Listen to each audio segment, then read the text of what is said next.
so now magluluto tayo ng giniling. OFW budget style. Yan lang. Ito, mixed onion and garlic. Passion ito, mixed bell peppers. May butter, raisins, carrots, patatas, and tomato paste. Yan. So, pinaiinit ko na yung kawali. And then later, gigisa ko muna itong mga to. And then merong beef doon.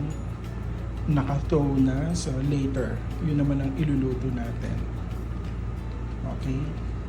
So yan, I melted the butter. Ngayon naman, ito garlic. Hindi pa masyado mainit, no? Low heat lang ginamit ko.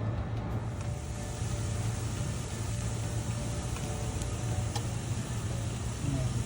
Kumukulo na siya. And then, ang next naman is yung mixed bell peppers. Red, green, yellow.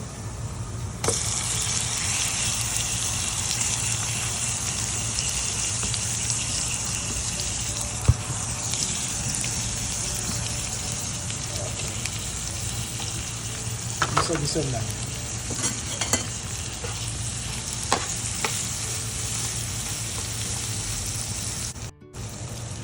Ngayon naman, itong carrots. Gisa-gisa rin.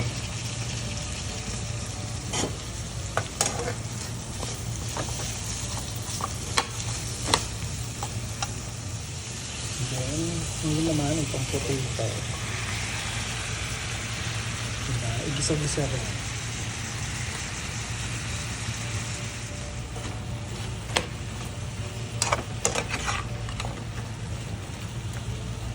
Gisa-gisa rin.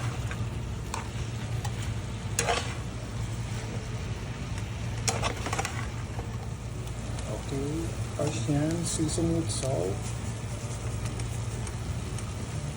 Okay.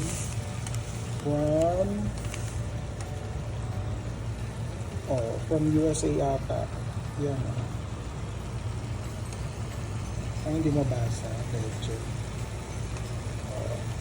Product of USA. Diba? American ang lasa mo. Okay, so ngayon naman lalagyan naman natin ng ground black pepper. Japanese ground black pepper. O, diba? From Japan.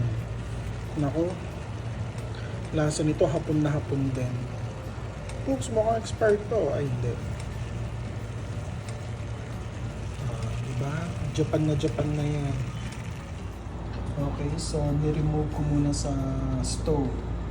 Diyan muna siya. Kasi nagpainit ako ng bagong paglulutuan.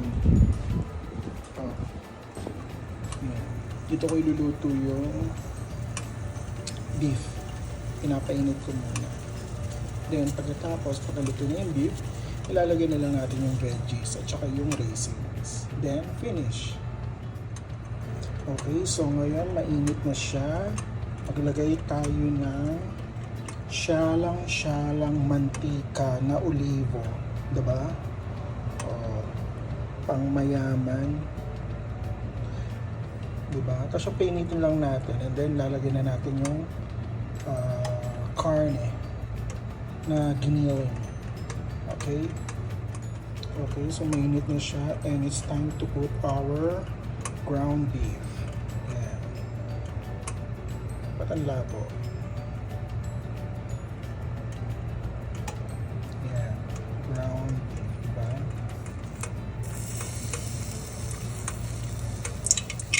Ayan. So, igisa lang natin itong hanggang masunog. Ay, hanggang maluto. Diba? Takpan natin. Okay, so kumulo na siya. Ayun naman, lalagay natin ang tomato paste by Saudia. Wow!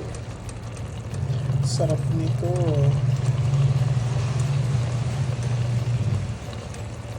Diba? Then, just mix. Just mix, mix, mix.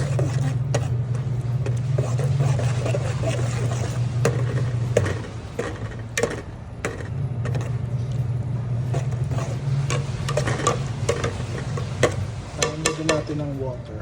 Tapos, takpan. Yun naman, lalagyan na natin to. Yung ginisa natin veggies kanina. Kasyan yung raisins. Wait na lang tayo.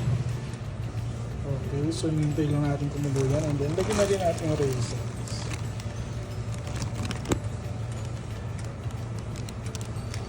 Diba? Tapos, later, lagyan natin ng asukal, paminta ulit, tsaka salt according to your taste. Diba? Timplahan. Pero pakulan muna natin.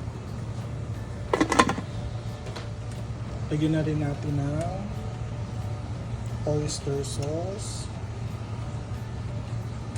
Diba? Ayan, nilagyan ko na ng paminta, asukal, at tsaka asin. Tsaka, lagyan na rin natin ng vinegar para hindi mapanis dahil summer dito. Diba? Apple cider nilagay ko.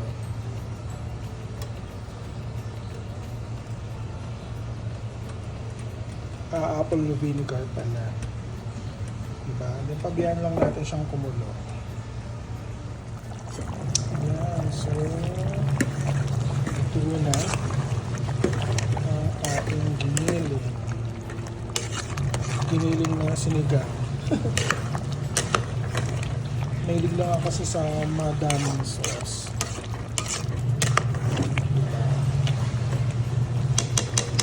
Okay, so we'll have dinner.